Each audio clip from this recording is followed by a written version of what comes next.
കേരളത്തിൻ്റെ ചരിത്ര വഴികളിലൊക്കെ തന്നെയും പല കാരണങ്ങൾ കൊണ്ടും അത്രമേൽ പ്രാധാന്യത്തോടെ നിലനിന്ന ഒരു സമുദായമാണ് നായർ എന്നത്.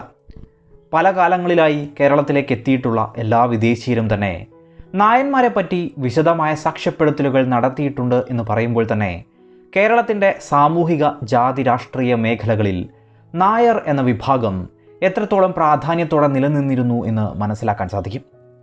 പോർച്ചുഗീസ് ഇന്ത്യയിലെ ഉദ്യോഗസ്ഥനും സഞ്ചാരിയും ഒക്കെ ആയിരുന്ന ബർബോസയുടെ എഴുത്തിൽ നായന്മാരെ പറ്റി വിശദമായി പറയുന്നുണ്ട്. 1500 കാലഘട്ടത്തിലെ ആ എഴുത്ത് ചരിത്രത്തെ മനസ്സിലാക്കുന്നതിൽ അത്രമേൽ പ്രധാനപ്പെട്ടതുമാണല്ലോ. ആ വിവരണത്തിൻ്റെ ഒരു ഭാഗത്തെ പരിഭാഷ ഇങ്ങനെയാണ്: നായന്മാർ ഏറ്റവും കുലീനതയുള്ളവരാണ്. അവർക്ക് നാട്ടിൽ ശ്രേഷ്ഠതയുണ്ട്. അവർ താഴെ ജാതിക്കാരുമായി കൂടിക്കഴിയുകയില്ല. തങ്ങൾ ശ്രേഷ്ഠന്മാരാണെന്ന ബോധ്യം അവർ തന്നെ വച്ചുപുലർത്തുന്നു. പുറത്തിറങ്ങുന്ന അവസരങ്ങളിൽ മറ്റ് നായന്മാരുടെ വീടുകളിൽ നിന്നല്ലാതെ ഭക്ഷണം കഴിക്കുകയോ ജലപാനം ചെയ്യുകയോ ഇല്ല. നായന്മാർ പുറത്തിറങ്ങി നടക്കുമ്പോൾ കൃഷിക്കാർ അഥവാ താഴ്ന്ന ജാതിക്കാർ തീണ്ടാതെ വഴിമാറുന്നതിന് വേണ്ടി വിളിച്ചു പറഞ്ഞുകൊണ്ടേയിരിക്കും. അപ്രകാരം താഴ്ന്ന വിഭാഗം വഴിമാറിക്കൊടുക്കും.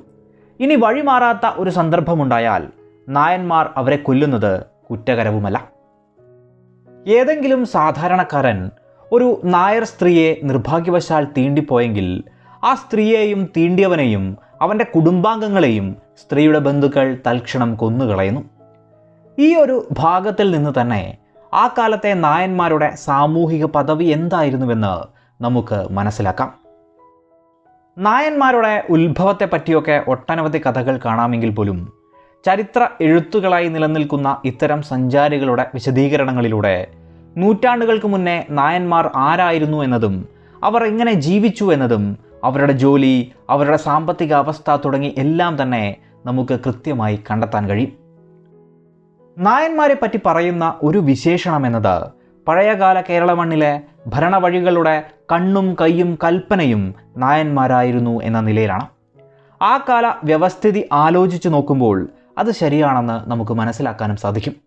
ആ കാല കേരളവും ആ കേരളത്തിൻ്റെ പ്രദേശങ്ങളിലെ പല ദേശങ്ങളും ഭരണമേഖലകൾ സൃഷ്ടിക്കപ്പെട്ടപ്പോഴും ആ ഭരണകൂടത്തിൻ്റെ നിലനിൽപ്പും നാട്ടിലെ ക്രമസമാധാന പാലനവും ഒക്കെ നോക്കി നടത്തിയിരുന്നത് ആ നാട്ടിലെ നായർ യോദ്ധാക്കളായിരുന്നു. കാണക്കാർ എന്ന മേൽനോട്ട പദവി വഴി കൃഷിഭൂമിയുടെ പ്രത്യക്ഷത്തിലുള്ള കൈകാര്യവും അവർക്ക് ലഭിച്ചിരുന്നു.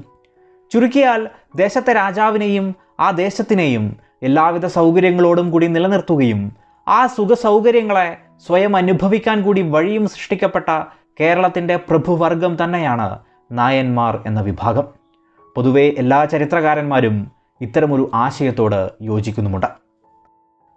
ഇതിനെ നമ്പൂതിരി വിഭാഗവുമായി കൂടി നമുക്ക് താരതമ്യപ്പെടുത്താനാവും.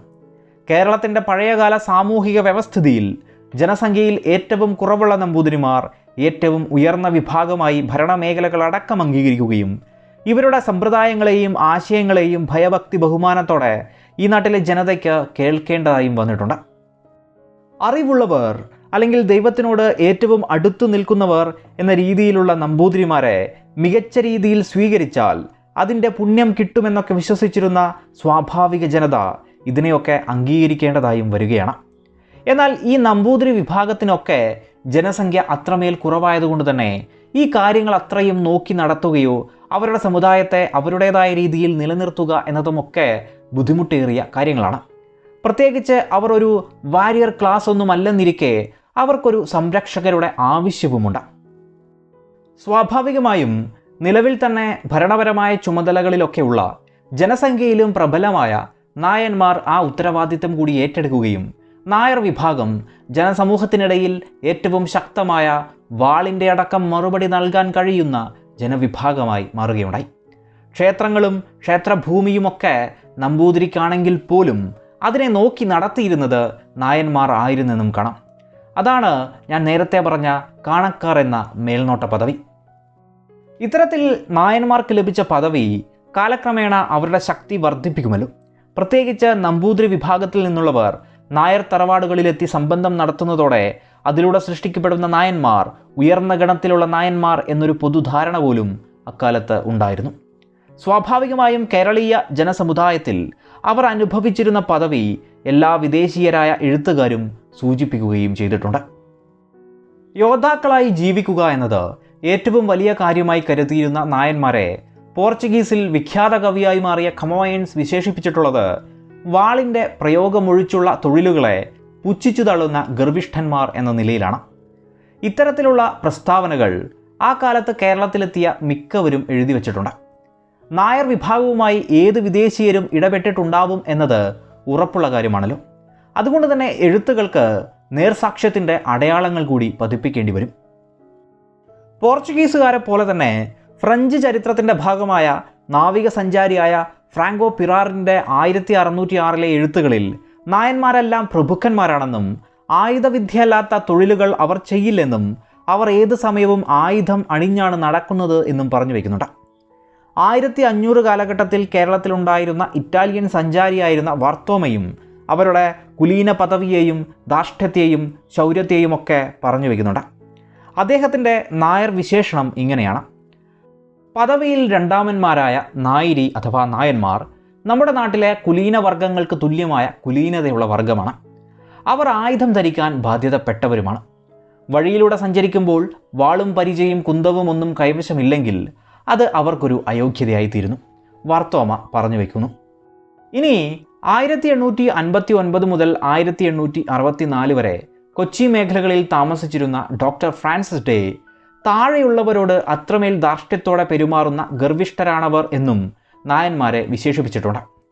ഇതിലൂടെ പല കാലങ്ങളിൽ ഇവിടെയെത്തി വിദേശ സഞ്ചാരികളും നായന്മാരുടെ പദവിയെപ്പറ്റി പറയുന്ന വേളയിൽ ആ പദവി കാലങ്ങൾ മാറിയിട്ടും ഈ മണ്ണിൽ നിലനിന്നിട്ടുണ്ട് എന്ന രീതിയിലാണ് നമുക്ക് മനസ്സിലാവുക. ഇത്തരമൊരു നിരീക്ഷണം ഉള്ളപ്പോൾ തന്നെ നായർ വിഭാഗത്തിലെ എല്ലാവരും സമ്പന്ന പ്രഭു കുടുംബങ്ങളിൽ ജീവിച്ചിട്ടുണ്ടോ എന്നതും ഒരു ചോദ്യമാണ്. അല്ലെങ്കിൽ യോദ്ധാക്കൾ എന്ന് പറയുന്ന വിഭാഗത്തിന് എവിടെ നിന്നാണ് പണം ലഭിച്ചിരുന്നത് എന്നതും ഒരു ചോദ്യമാണ്. നായന്മാർക്ക് താഴെയുള്ള മനുഷ്യരെ താരതമ്യം ചെയ്യുമ്പോൾ നായർ വിഭാഗം സ്വർഗതുല്യമായി ജീവിതം നയിച്ചു എന്ന് പറയാവുന്നത് തന്നെയാണ്. ആ കാലത്തെ കർഷകർ എന്നത് പൊതുവെ പുലയറാണല്ലോ. അവർക്ക് പാടത്തിന് നടുവിലോ അരികിലോ ഒക്കെയായി താൽക്കാലിക കൂരകൾ നിർമ്മിക്കാം എന്നതല്ലാതെ നല്ല വീടുകൾ വയ്ക്കാനൊന്നും ആ കാലത്ത് അനുവാദം ഇല്ലായിരുന്നു എന്നത് ആ കാല ജാതി ശ്രേണിയുടെ വേർതിരിവുകൾ എടുത്തു കാട്ടുന്ന ഒരു മേഖലയാണ്. അത്രമേൽ ദുരിതം താഴ്ന്നവർക്ക് സൃഷ്ടിക്കപ്പെട്ടപ്പോൾ നായന്മാരുടെ വീടുകൾ ആ കാലത്ത് തെങ്ങോല കൊണ്ടും തെങ്ങിൻ്റെ തടി കൊണ്ടും സൃഷ്ടിക്കപ്പെട്ടതാണെന്ന് പറയുന്നുണ്ട്. പൊതുവെ ദരിദ്രമായ ചെറുവീടുകൾ എന്ന രീതിയിലാണ് മിക്ക വിദേശ എഴുത്തുകാരും അതിനെ സൂചിപ്പിക്കുന്നത്. അതായത് കേരളത്തിലെ ഭരണമേഖലകളിൽ നിലകൊണ്ടിരുന്നതും ജനസംഖ്യയിൽ ശക്തിയുള്ളവരും സമൂഹത്തിൽ പ്രബലരുമായിരുന്ന നായന്മാർ താഴ്ന്ന ജാതികളുടെ കൂരകളേക്കാൾ മെച്ചപ്പെട്ടതെങ്കിലും വലിയ കുടിലുകളിൽ തന്നെയാണ് ജീവിച്ചിരുന്നത് എന്ന് ചരിത്രം പറയുന്നു. 1875 കൊച്ചി സെൻസസ് അനുസരിച്ച് ആ മേഖലയിലെ ആകെ വീടുകൾ 1,00,000-ലധികം എന്നിരിക്കെ 1500ഓളം വീടുകൾ മാത്രമായിരുന്നു ഓട് മേഞ്ഞവയായി ഉണ്ടായിരുന്നത്. നമ്പൂതിരി ഇല്ലങ്ങളും ക്ഷത്രിയ കോവിലകങ്ങളും പട്ടർ ബ്രാഹ്മണ ഗ്രഹങ്ങളും ഉണ്ടെന്നിരിക്കെ എത്ര നായർ തറവാടുകൾ ധനാഢ്യതയിൽ ഉണ്ടായിരുന്നു എന്നത് വളരെ ചുരുക്കമായിരുന്നു എന്ന് ഉറപ്പിക്കാം. സ്വാഭാവികമായും വലിയൊരു ശതമാനം നായന്മാരും പ്രൗഢിയുണ്ടെങ്കിലും ദരിദ്രമായ ജീവിതം തന്നെ നയിച്ചു എന്നുകൂടി പറയാം. മറ്റു വിഭാഗങ്ങളെ താരതമ്യം ചെയ്തുകൊണ്ടല്ല ഈ നിരീക്ഷണം, പകരം നായർ സമുദായത്തിലെ തന്നെ നിരീക്ഷണം എന്ന നിലയിൽ വേണം നോക്കിക്കാണാൻ.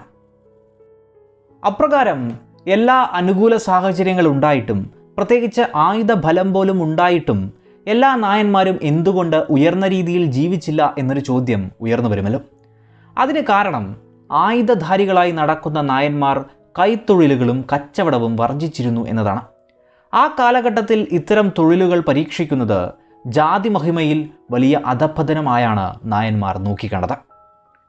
കാണക്കാരെന്ന നിലയിൽ കൈവശമുണ്ടായിരുന്ന ഭൂമി നേരിട്ട് കൃഷി ചെയ്യുന്ന പതിവും നായന്മാർക്കുണ്ടായിരുന്നില്ല.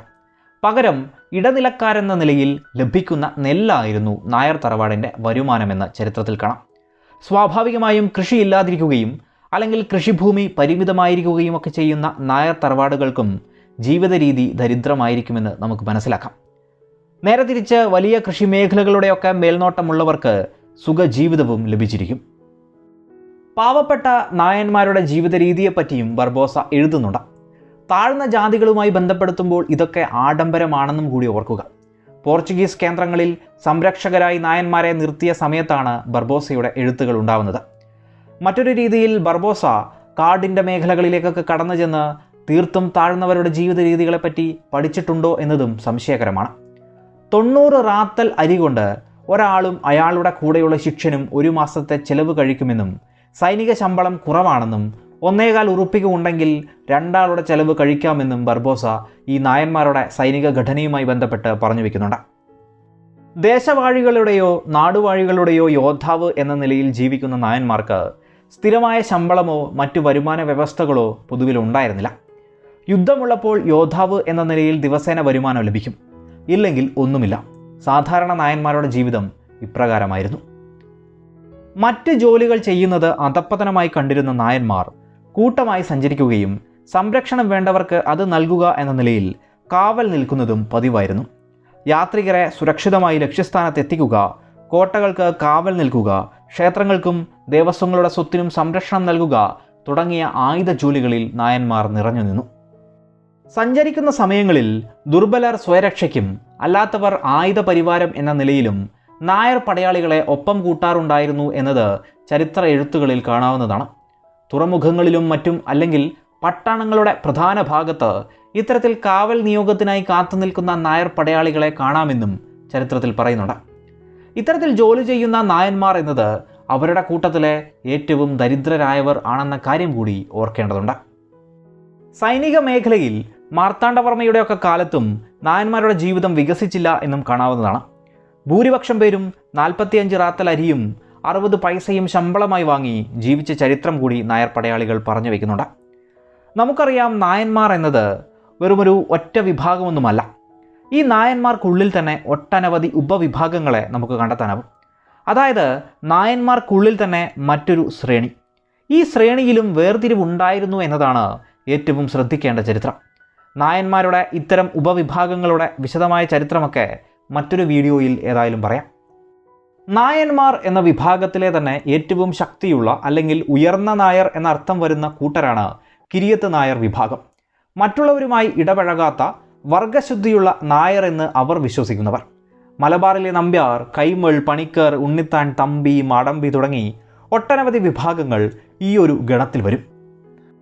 ദേശവാഴികളും നാടുവാഴികളുമൊക്കെ ഈ ഒരു ഗണത്തിൽ നിന്നുള്ളവരായിരുന്നു എന്നും ഓർക്കുക. ഭരണമേഖലകളിലും സൈനിക മേഖലകളിലുമൊക്കെ നേതൃസ്ഥാനങ്ങളിൽ നിറഞ്ഞു നിന്നവരും ഇവരായിരുന്നു. ഇത് ഒരു വിഭാഗം മാത്രമാണ്. ഇല്ലത്ത് നായർ, സ്വരൂപത്തിൽ നായർ, കണയത്ത് നായർ തുടങ്ങി ഒട്ടനവധി വിഭാഗങ്ങളെ നമുക്ക് കണ്ടെത്താനാവും. എന്തിനേറെ, നായർ ശ്രേണിയിലെ താഴ്ന്ന വിഭാഗങ്ങൾ അഥവാ ഉയർന്ന നായന്മാർക്കായി ജോലി ചെയ്തിരുന്ന താഴ്ന്ന നായന്മാർക്ക് ഉയർന്നവരെ തൊടാനുള്ള അവകാശം പോലും ഇല്ലായിരുന്നു എന്നതും ചരിത്രത്തിൻ്റെ ഭാഗമാണ്. ഏതായാലും അതൊക്കെ മറ്റൊരു ഭാഗത്തിൽ പറയാം.